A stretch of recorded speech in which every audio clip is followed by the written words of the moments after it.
Welcome back. Let's take you now to one of our leading stories here on the show. There's been widespread shock from various bodies following the release of a national government's gazette on Friday, which gives Eskom a blanket exemption from the Public Finance Management Act. The exemption also includes any irregular, fruitless and wasteful expenditure that occurred during the financial years 2022, 23, 24 as well as 2025. Western Cape Premier Alan Winde says National Treasury's decision is concerning and that the Western Cape government is considering taking action to compel Eskom to disclose all of its figures. The Black Business Council says it views this decision as irrational and desperately seeks to shield a former Eskom CEO Ruyter from his lack of compliance with the PFMA. Now, the business group says it seeks an urgent meeting with the Minister Enoch Godongwana to discuss this development. Now, let's continue with reaction. We are now joined via Zoom by Mr. Cas Coovadia, and he's the Business Unity South Africa's Chief Executive Officer. Thank you so much for your time this afternoon. What's your reaction then as Business Unity South Africa, just given the outrage and the backlash from other groups? Well, firstly, we'd like to get from Treasury a bit more clarity on this. I mean, they are exempt from a specific provision of the PFMA, which is section 55(2) B1, and we need to understand what exactly this means. So our understanding is that they would still have to disclose in the integrated report any wasteful expenditure and so on. But not in the audited financial statements. The original issue here was that Eskom has been consistently saying that the PFMA inhibits their ability to procure expertise and goods and services necessary on an urgent basis. And given the situation that Eskom is in, such procurement under controlled circumstances, in our view, is necessary. For Eskom to go through the full PFMA process to procure expertise, services, and essential machinery and parts to actually deal with breakdowns in power stations and so on would actually make it extremely difficult for them to actually manage load shedding and manage the issues they need to manage in the power station. So that was the original issue. Now, we just need to understand from Treasury what exactly this means. We wouldn't, and by the way, Transnet was given a similar dispensation a few years ago, and we can see where Transnet is now. So we would want to be satisfied that this is limited to procurement, and that in the integrated report, there is full disclosure on exactly what types of irregular expenditure have been incurred and why. And there needs to be as much transparency around this as possible.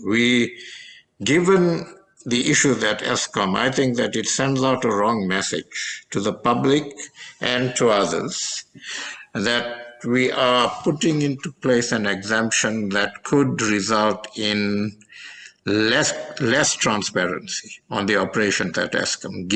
And given the allegations of corruption and so on, I think that that's just a wrong message to send. I also don't believe that this is to try and cover up the ex-CEO's performance, irrespective of whether we agree with people that he performed or not. I don't think that's the issue. I think the issue is on procurement, and that's what we want to see it limited to. And that's why we'd like to speak to Treasury, and we'd like transparency around this. I mean, I think, that is the issue here. That is the outrage. I don't think the outrage necessarily is around a preferential procurement. I mean, as you've said, it's been done before, but also the lessons learned from Transnet. Surely this would not then be the route to take, as Treasury. But I think here the issue really stems from what the exemption, including irregular, fruitless and wasteful expenditure that occurred during the financial years 2022 up to 2025. I think that's the issue. Perhaps maybe for your understanding, and perhaps also for our understanding, if it includes irregular and wasteful expenditure as we know it from a technicality perspective, that's probably fine. But it does open up other issues coming in, like you've said, corruption, as well as the lack of transparency from an Eskom that already has this huge trust deficit in this country. Yeah.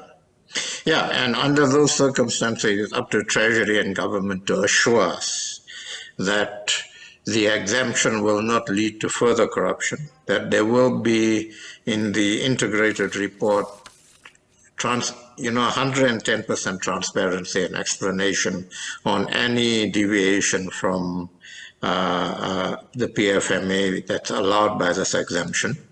And Treasury needs to be absolutely clear with the public on how they're going to enable Eskom to manage this.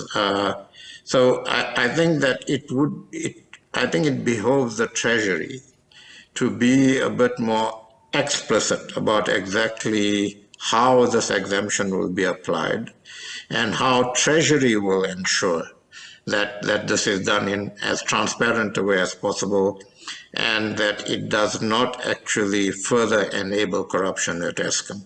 And I think that that's what Treasury should be assuring us of. But we would certainly want to sit down with them and get a bit more clarity on this.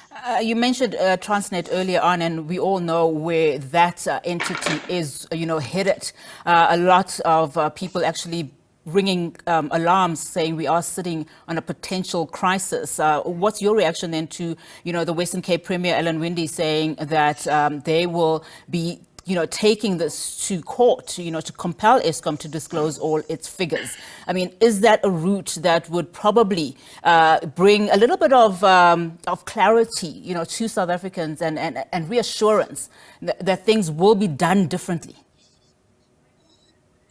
Now, look, I can't comment on Alan Winde's position. I'm not privy to what discussions they've had and what motivated them to go to court on this. But as I said, I think any initiatives to ensure transparency and ensure disclosure on how this is actually applied must be welcomed. I think that we do need to, I think the public trust has been eroded in Eskom and generally in government.